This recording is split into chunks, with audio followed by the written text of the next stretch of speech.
All right, I'm now joined by recurring guest Hayley Lewis on what they're talking about in Kansas City as we are once again getting ready for the Bills and Chiefs. Be sure to like, comment, and subscribe here on Buffalo Plus YouTube channel. Hayley, first,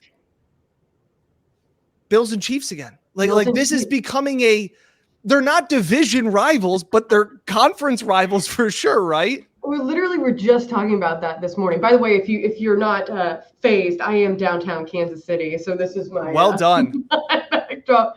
But yeah, we were talking about it in the pressers today. In between, there's a little bit of time. Andy Reid comes in, and Patrick Mahomes comes in, and we were like, why are we hyping this week up? Like when I was growing up, it was the Raiders week, right? It was Raiders and Chiefs, and now in this day and age, it's Bills and Chiefs, and like that is the thing. And it's funny you say that because you and I talked like 3 seasons back, and we said, is this kind of the start of a new rivalry? And now here we are, and I think it's you can't say it isn't.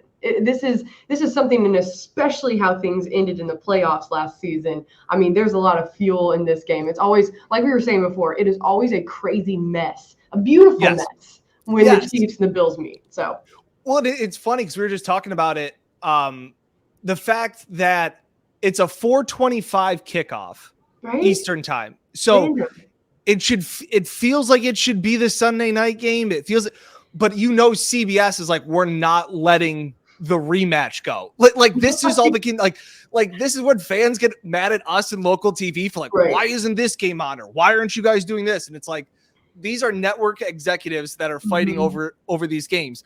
But we asked Bills players today too, as we record this on Wednesday, do your Chiefs players lie and say it's just another game, or are they a little bit more honest as to how big this game is? Well, I think because they got the better of the Bills the last time around, their strategy is more of like, it's another game, and not giving the Bills any bit of like validation that they care.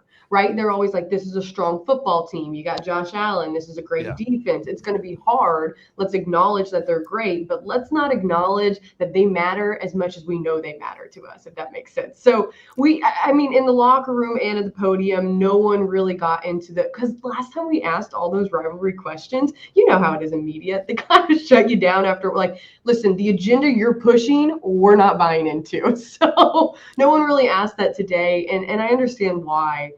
But yeah, it's one of those unspoken rules that we all know is really a thing. Josh Allen scares a lot of people, I think, here in Kansas City. That's the biggest concern I've heard. It was just amusing. Josh has said, it's the most important game because it's the next game. And it's like, yeah, I just don't buy it. Like, I just don't. And then, we asked one of the corners today in the locker room, and he's like, yeah, it's just another game. We just got to take care of it and treat it like it's any other week. And then there was like a long pause in the scrum, and we're all like, boy, you said that with a straight face. Like, well done. Because it just has this sense of when these two teams get together. Yeah. It's Sean McDermott. It's Andy Reid. It's Josh Allen. It's Patrick Mahomes. It is now it's Von Miller, Travis Kelce. Right. Which, by the way, what was with Von Miller professing his love for Kansas City for like the first 3 minutes of that presser? I'm listening in. I'm like, this is great. I'm going to air this everywhere here in KC. Yeah. So as I've said before, Von loves everything. Yeah. He has before they played the Dolphins. I love Miami. Love everything about that city. I've spent time there. That's great. Big college football fan. I love Tua. I love everything. And so it was like classic going into another week where it's like Kansas City. I love it. He's great. Yeah. Where is the vibe around Kansas City coming off an emotional Monday night win? But is there still a little bit of lingering of how are we down 17-0 to the Raiders? Yeah. Yeah, it's concerning. It's one of those things where you have to look at it from 2 separate ways, right? They are a team that can go down like they did and fight back and win and still know at the end of it, like they're going to win no matter what, right? Like sometimes when you see situations like that in Kansas City, we get used to it. Oh, bring the guest on. Yes. Hi. This is my daughter, Shane. Can you say hi? Hi. Good wave. There we go. Yes, this is what we're talking into. Haley is talking about the Chiefs. There you go. So we just got to listen. No. So yeah, basically, I mean, this is a team that is able to recover from a deficit and then have a quarterback like Patrick Mahomes be able to do that. So you have to acknowledge that that's ridiculously talented, right? But then you also have to acknowledge the fact of why do they let themselves get in those deficits? What's going on? And to me, Monday, a couple nights ago, the biggest thing on display was the offensive line. Like, what was going on with the offensive line? Things were not flowing. The offense seemed out of sync. And I never thought I would say this, but like the Chiefs defense is just, I mean, they got it together, but what's with the offense? So it's definitely scary, but then you go see them go against a flashy, quarterback like Tom Brady and things work out. So is this just more of the type of style play that the Raiders present, the mismatch there? It makes me curious also, it being so early in the season. Right. A lot of time left to figure these little things out. So and that's exactly how I feel. Yes. I don't know. No, Shane took the words right out of your mouth. Exactly. What does the offense feel like? Because we only see it from afar. Yeah. With no Tyreek Hill. What does the offense feel like? Because to the outside, it feels like it hasn't really skipped a beat, but maybe that's not looking at it closely enough. I mean, I think he has so many weapons and so many targets. And he did say this at the beginning of the season that he was going to pass the ball around more. And we've seen that. I think almost every single game he's at least had 9 targets with at least 1 reception from each of them. Wow. And like the other, I think like 2 games ago, don't quote me, but it was like 11 targets or 12 targets. And I think like 10 of them had a actual reception. So it's cool to see his ability to do that, but we've only had 2 games really where him and Kelsey have made this wonderful connection, and they were able to get that going in the second half. But there's no denying, and the Chiefs are not, of course, it maybe not publicly, but they're not going to deny that it's hard without Tyreek. He was such a dynamic, and the amount of yards he could pick up after catch, and just it's a playmaker that you cannot replace. Even if you get 17 Juju Smith-Schusters and all, I mean, it's so hard to replace that breakout speed and talent. So yes, there is a hole that has been left by him. They've been able to pick up and do quite well, but there's still also some connections. Travis Kelce and Mahomes have been together for how long? And then you've got people like Marquez Valdes-Scantling and then Juju Smith-Schuster who are in kind of their first time with Mahomes, and that connection, that timing, which so much of it is timing, and those windows in the NFL are about this wide to get the ball through in time. So getting down those timings have really, you've seen on the field, caught them off guard. So maybe, again, is it because we're just in week 6 that they need a little more time to get that down? Last year it was week 5. The Bills were, I think both teams were 2-2, or because the Chiefs after the loss went to 2-3. Mm-hmm. And obviously it was a crazy Sunday night game with lightning and all those things. Yeah. All off season, there was so much talk and hype, rightfully so, around Josh Allen. Does it feel like we've forgotten how good Patrick Mahomes is? Because it was a little bit, there were times this offseason where it was like, well, Patrick Mahomes isn't going to have Tyreek Hill. And it seems like Mahomes is just right now in one of those modes where it's like, you guys forgot how dynamic and how I'm a unicorn. And the things that he does in primetime games, whether he's spinning around and goes, like, is there that sense? Does he carry any of that emotion or moxie, or is it just the same old Mahomes? No. He knows that people have slept on him this past offseason. And you saw it. I don't know if you saw the video that kind of circulated. He got picked up on the mic from the field where he's yelling back at the Raiders, and he's like, I'm here. I'm here. Like, recognize that I'm in this still. And it is the crazy stuff that he can continue to do when he has those deficits or when he has games where they're behind. Also, he's just a freak of nature mentally. I don't know how they raised him, because I feel soft as a flower when I'm around him, because he, for some reason, just does not panic, keeps the game in lock. And that gets everyone else in the, how much of this game is mental. And so he keeps everyone kind of in this calm state of like, hey, we got this. And he also, he's the kind of guy, Andy Reid said it today. He goes, the man keeps his closet clean. Okay. So that means he can call out anyone how he wants to and say whatever he wants to, and people respond because he's the one who actually is walking the talk.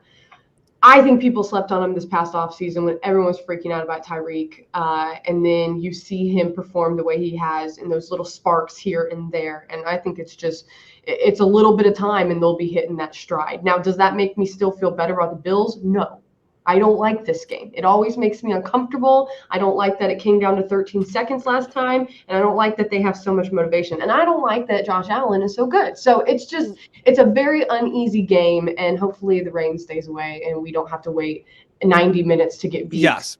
Can figure it out sooner. On the plus side, I think we got through about 8 minutes of this conversation before we brought up 13 seconds. What is it talked about in Kansas City? Because here, McDermott was asked questions about it today. Yeah. And I thought that was a little much. He was asked. It's been a while. It was asked the sense of like, do you talk to this team about that game? And Sean was kind of like, no. Like, what are we going to do? Cry about it? Like in my head, I'm kind of over the 13 seconds. Yeah. I don't know where it is with you. Is it still something that's like, I mean, it's still on t-shirts everywhere. Yeah, like here I can't believe we blew it in 13 seconds. Is it the sense of, even you saw it on Monday night when it was like 17 seconds left before half, Aikman's like, hey, this is too much time. Right. And that's the thing that I think it just changed the way in which people saw the Chiefs. It was like, okay, you can't give them an inkling of amount, like don't score, hold it up, like slow it down, like wait to score if you think you're going to go up right before the end of the game or right before the half. And I mean, the thing is, okay, they changed the NFL rules for overtime in the playoffs. So that's right. That's not going to ever happen again, hopefully. But the thing is, the 13 seconds really just proved to the Chiefs that they can get anything done in any amount of time. And I think that is also a threat to other NFL teams. And I think for them and for fans, it's kind of like this safety net of like 90 seconds, been there, had less.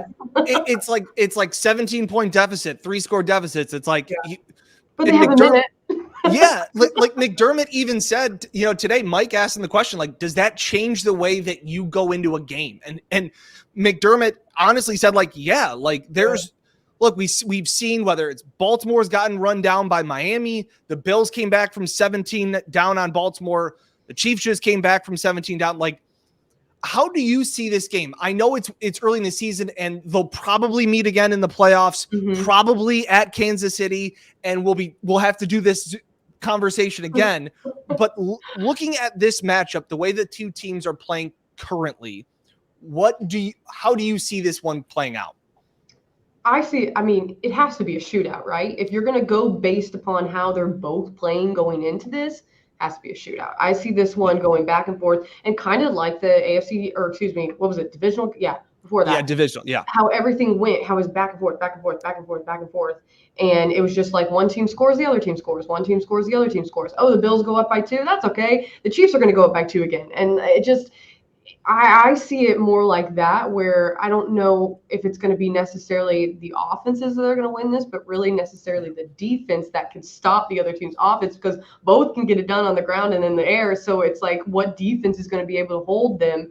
And it's really going to be what defense can hold them to 3 rather than 6. Yeah. That's what it's going to come down to. They're both going down the field no matter what. Yeah. There's too much offensive power in both teams. So I see it being that. I do not see a blowout. I do not see one team. Yeah. But then again, we've both said this before, and what happened during the regular season happened the regular season before, but flip the script. So is this just our regular season fluke where it goes one way or the other, and then the playoffs is where it all comes down to it? I don't know. I've quit trying to bet.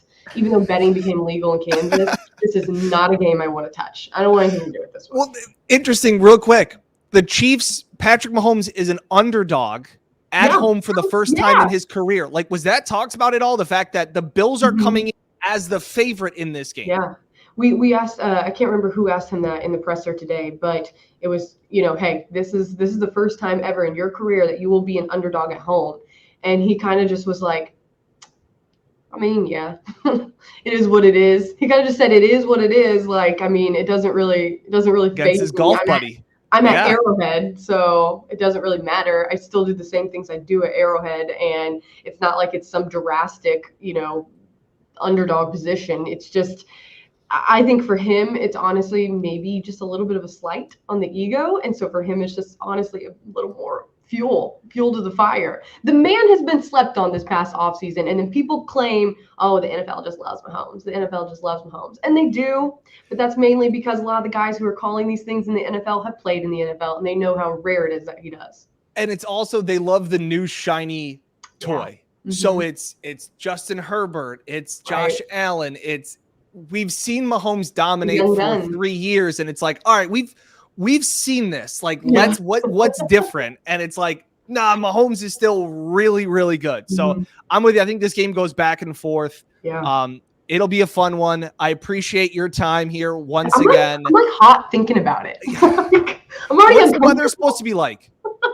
Actually, let me pull it up because I haven't even checked it. And I can't do the rain. Because I get terrible weather games like last year in Kansas City. Well, you have a Sunday. You have a low of 47 and a high of 67. It's looking like there shouldn't be rain, but let me tell you. Yeah. Especially with you coming to town, it's probably. Yeah, exactly. Well, I appreciate it. Hayley Lewis, once again, from Kansas City, KSHB. Really appreciate it once again. It's just always fun to talk to you and catch up. And I feel like this is we're the good relationship, we're the friendship as the Bills and Chiefs become, their rivalry continues to grow. So I know we've seen too much of each other. So it'll be good to see you in KC. Thanks for always having me on. Yeah, appreciate it. Be sure to like, comment, and subscribe. Thanks for watching here on the Buffalo Plus YouTube channel.